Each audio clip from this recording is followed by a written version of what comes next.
ونعوذ بالله من شرور أنفسنا ومن سيئات أعمالنا. من يهدي الله فلا مضل له ومن يضلل فلا هادي له، وأشهد أن لا إله إلا الله وحده لا شريك له، وأن محمدا صلى الله عليه وسلم عبده ورسوله.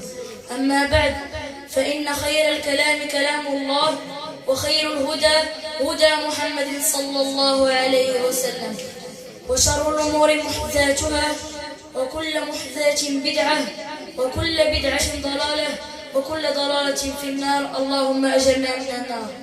أيها المسلمون، اتقوا الله واحمدوه حيث أنزل لكم خير كتبه على خير رسله في خير الشهور وخير الليالي.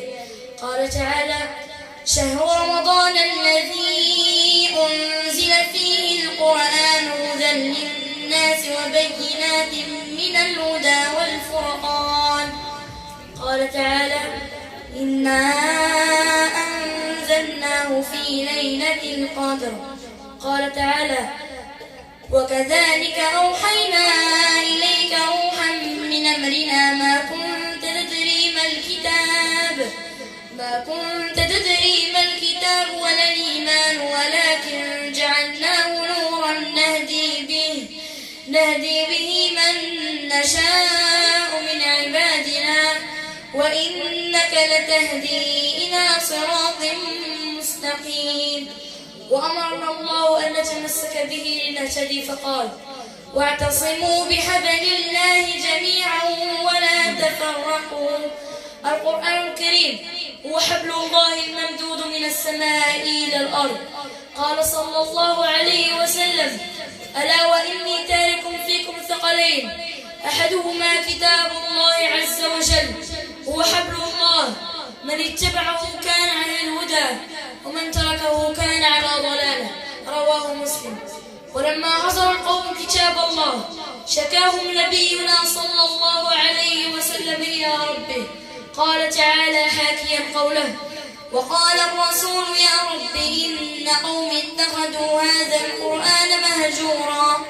قال ابن القيم: هجر القرآن أنواع، أحدها هجر سماعه والإيمان به والإصغاء إليه، والثاني هجر العمل به والوقوف عند حلاله وحرامه وإن قرأه وآمن به، والثالث هجر تحكيمه والتحاكم إليه في أصول الدين وفروعه، واعتقاد أنه لا يفيد اليقين، وأن أدلته لفظية لا تحصل العلم، والرابع هجر تدبره وتفهمه ومعرفة ما أراد المتكلم به منه، والخامس هجر الاستشفاء والتداوي به في جميع أمراض القلوب وأدوائها، فيطلب شفاء دائه من غيره ويهجر التداوي به.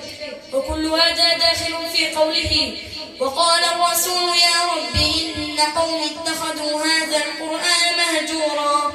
أيها المسلمون، لقد حذرنا الله تعالى من الإعراض عن كتابه، فقال: كتاب فصلت آياته قرآنا عربيا لقوم يعلمون بشيرا ونذيرا، فأعرض أكثرهم فهم لا يسمعون. وتوعد من فعل ذلك فقال: وقد آتيناك من لدنا ذكرا، من أعرض عنه فإنه يحمل يوم القيامة وزرا خالدين فيه، وساء لهم يوم القيامة حملا. الله عز وجل أنزل القرآن الكريم ليحكم بين الناس فيما اختلفوا فيه، ونهاهم عن تحكيم غيره. قال تعالى: إنا أنزلنا إليك الكتاب بالحق لتحكم بين الناس بما أراك الله، ولا تكن للخائنين خصيما. ولما أعرض كثير من الناس عن تحكيم كتاب الله استحقوا عقوبة الله، وحل بهم سخطه، وأذاقهم الله لباس الجوع، وظهر فيهم الفقر. قال صلى الله عليه وسلم: 5 ب5. قالوا: يا رسول الله، وما 5 ب5؟ قال: ما نقض قوم العهد إلا سلط عليهم عدوهم، وما حكموا بغير ما أنزل الله إلا فشى فيه الفقر، ولا ضارت فيهم الفاحشة إلا فشى فيهم الموت، ولا طففوا المكيال إلا منع النبات وأخذوا بالسنين، ولا منعوا الزكاة إلا حبس عنهم القدر. نسألك اللهم بكل اسم هو لك سميت به نفسك أو علمته أحدا من خلقك أو أنزلته في كتابك أو استأثرت به في علم الغيب عندك، أن تجعل القرآن العظيم ربيع قلوبنا ونور صدورنا وجلاء أحزاننا، والحمد لله رب العالمين.